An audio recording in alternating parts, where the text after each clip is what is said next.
Welcome to this edition of the Million Dollar Mastermind podcast. This is where we pick the brains of high achievers from all walks of life and get their hard-earned, real-world insights on winning. I'm your host, Larry Weidel. As your business expands right now, what is the payoff for you other than money? Because I'm sure you're not paying attention to the money. Yeah, I think at some point it stops being about money. And it never was all about money. It was about having the money, having freedom, being able to have so many choices and options, not having money be able to control our choices and options. That was really the immediate goal. Was we wanted to get to a place where we had enough money invested, enough money coming in, where our choices and our options were fairly unlimited when it came to money. And we didn't have to choose to do or not do based on money. Then you get to a point where, and even along the way, a lot of it too is the competition. We would go to trips and we would see there were times when we were winning all the awards, and then there were other times where we didn't win as many awards. So then we would be like, oh, that's not a good feeling. We don't like the feeling of not winning 20 awards. And obviously these other people are doing what they need to do. So we need to get back on it, get back focused and raise our game. And that's even now, that's kind of where we're at as far as it's twofold. I think it's that we still want to compete. We don't like to get to a level where we're not really, where we're just kind of like, okay, we're good, but we're not competing at the high level. And the more time and effort that we put into the business. I mean, there are lots of people in our business that need our help. There's people in our office that need our help. There's people that have their own offices that just us communicating with them or dropping in on them or doing a little meeting for them or calling them on the phone and different conversations that we can have that we can affect changes in them or give them some inspiration and some guidance. And I think at a point, it becomes more about how many other people can you help to get to those levels that you're at. You find such a sense of accomplishment when you have people open up their own office and then they grow. And people that you've been very, very good friends with. There's people that have been in our business for all the 20 years that we've been together, or 10 years or 12 years. And so we're close with them. We're close friends with them. I'm friends with the wife and we're close together. Like we know their kids and they know our kids. And when we see them raising their game and growing their business and knowing that they have more options and opportunity because of the choices that they're making, because of some example that we have set, that's a really amazing. And it's more likely that they're going to have that growth in their career as long as you're continuing to push in your career, because you're setting the attitude and the tone and the direction for the company. And if the company now starts to cool off and there's not as much talk and emphasis on growth in numbers and growth and expansion and territory, their opportunities, they're pretty much going to be stuck in their spot. And so it relates to keeping your people fired up too. It's just always been easier for me to get people excited about going for number one, going for a record. If you can't go for number one, at least go for a record. Set a record. There's something exciting about setting a record. One thing I learned about sports from playing sports in high school and growing up is like, winning is better than losing. I learned winning is more fun. For sure. I learned that lesson. I don't have to be professional athlete caliber person to learn or to know that winning is better. And I also know that no matter what championships you've won in the past, what we're talking about is no matter how many successful years you guys have stacked in a row up till now, if you go out, if you won the Super Bowl, like Tom Brady won the Super Bowl, he's won 800 Super Bowls. He's still going to be madder than fire if he plays another year and they lose all their games. Or it's not going to be all right for him not to go back to the Super Bowl next year. It's not going to be all right to lose. It's not going to be all right for him, no matter Hall of Fame, quarterback. It's not going to be all right for him to have an interception next year. It's because you want to win. And once you get that taste of winning, you want to fight for it because That's what validates the winning, validates all the effort you've been putting in, especially when you have a team. It validates it for all the people that help the team win because maybe they couldn't go out and win a national championship by themselves, but they can make a contribution and they can wear the national championship jersey. They can feel a part of the team. And so the leader's got to be unapologetic in pushing forward and not let the naysayers back you off. But on the other hand, you can find things, ways of offloading time consuming, annoying type stuff that's part of you being able to handle the bigger numbers and everything with staff and things like. But you got to learn, you got to develop that skill too, how to delegate, how to hire. And it's an ongoing type thing. I've always said I always want to keep enough of a business going where I can have a pretty big staff so that when my computer breaks, my phone breaks, I call somebody, they fix it. If I got to make a trip, I call and I say, have them make the trip. If a car, rental, all the arrangement, no, call the office, they do it. If I go to the hotel and things are not right, or if I put the charge card in and it doesn't go through, I just dial somebody and say, boom, boom, boom, boom, boom. Otherwise, you got to handle all of this stuff yourself. But how's your staffing as you've expanded? Now, how has your staff, what kind of staff and help do you have? In our office, we have 2 full-time people. They're fully devoted to everything in the business.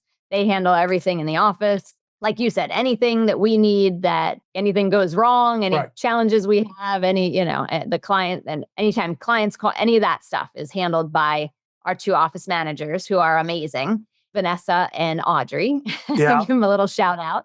So they're really awesome. They've been with us for a really long time. They know exactly what we need. And we have also Luce, who works with us here at home. She's here with us every day, 5 days a week.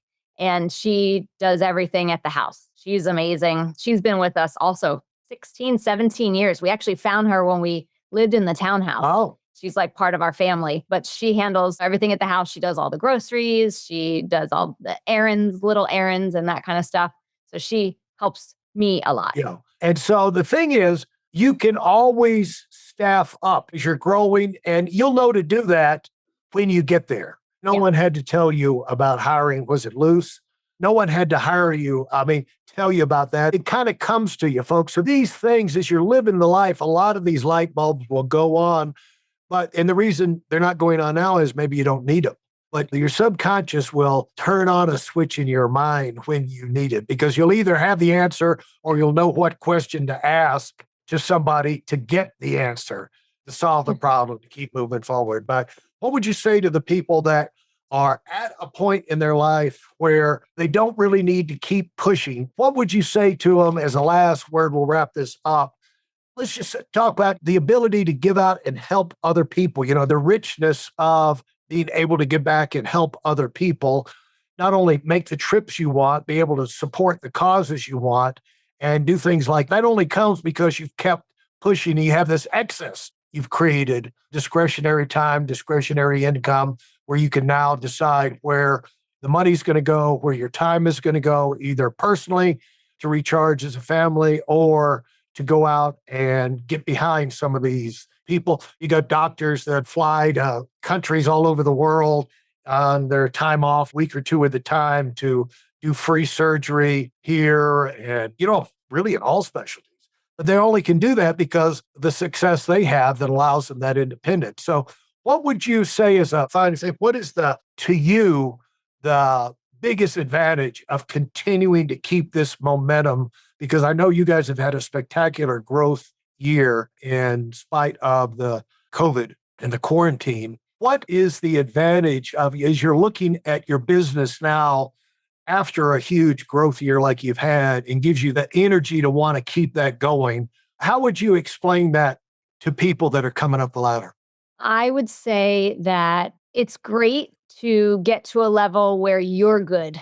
It's great to get your business to a level where your family is comfortable and you have all the things that you feel like you need, but that isn't the level where you can start to really affect other people. Yeah. There's a big difference between being good, your own family being good, and getting to a level where you have really so much resources and so much time that you can see where you want to put those resources. I have a lot of time. Yeah. Not only am I able to be there for my kids all the time, pick them up everywhere, drive them everywhere, go to every event that they have, not ever miss anything, but I'm also able to spend a ton of time. Omar jokes like I'm a full-time employee that doesn't get paid at the school because I am able, and that brings me joy that I can do stuff at the school, that I can help out the school, help out the teachers, help out the other kids, do things that are fun for the kids, and being able to give at our church, give plenty of money to the church where we're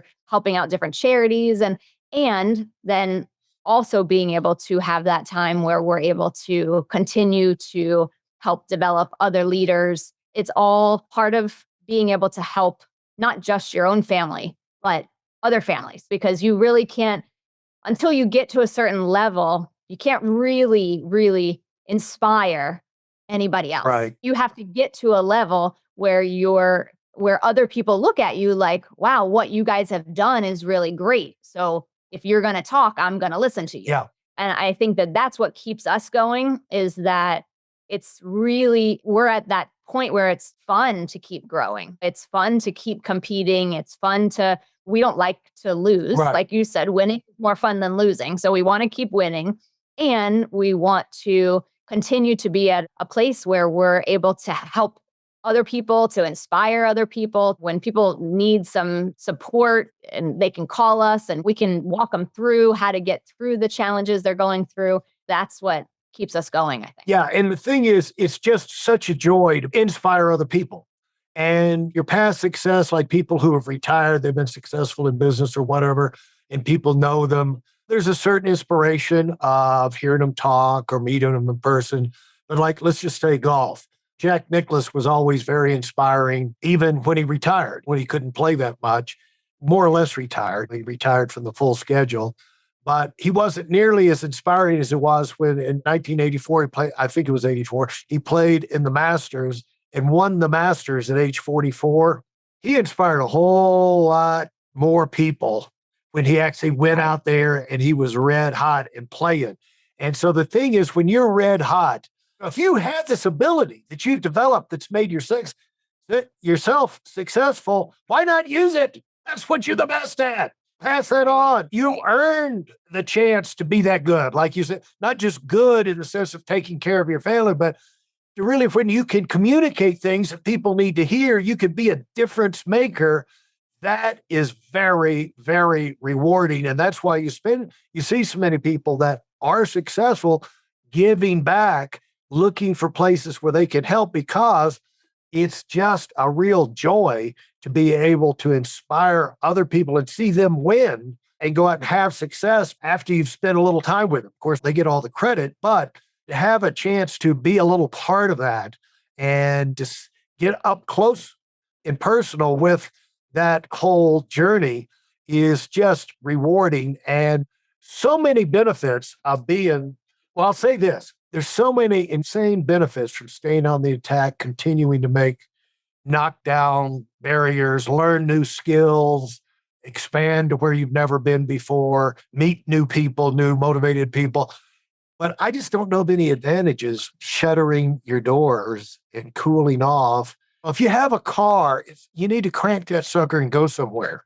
Your car sitting in the garage is not a lot of fun. All these guys have all these luxury cars are sitting in a warehouse. That's great. But most of the time, it's like a tree in the forest, whoever sees it. So the thing is, get yourself cranked, stay cranked, and go out there and see what kind of adventures are out there, because that's where the real joy and payoff is. And thanks for explaining this. You want to say one last thing in parting? One last thing, as you're talking, I thought of too, is that with us, we have middle school kids. Another benefit for us staying engaged and staying focused is that they get to watch that at their age. Because if we just kind of relaxed back and weren't really working towards anything, these are the years, in my opinion, these are like the most important years. They're teenage years, they're high school years. So the longer that Omar and I can keep working towards goals and dreams and have vision, and that we're able to really keep impacting our kids, I think, which is really important to show them that that's really how you're supposed to be in life. You need to keep working and keep striving. Great point. Thanks so much for adding that, Danielle. You've been so much fun to talk with. Wish you the best. And we'll have to bring you back down the road and see what you're learning, see what life is teaching you as you guys continue to go out and compound and grow and even double your business. Next time we talk, you'll probably be in all 50 states with your business. It'll be probably international too. So it'll be fun to catch up down the road. Thanks so much for taking the time. Thank you, Larry. Thank you. Thank you for listening to the final part of this episode of the Million Dollar Mastermind podcast. Great ideas don't care who uses them. If you're motivated to move up in a big way, right now, I've created a free training video to remove the mystery on how to set yourself up for big success. This is the information that has changed so many of our lives, and it can have the same impact on you, and the video is completely free. You'll find it at weidelonwinning.com. Join us over there, and thanks for being part of our community.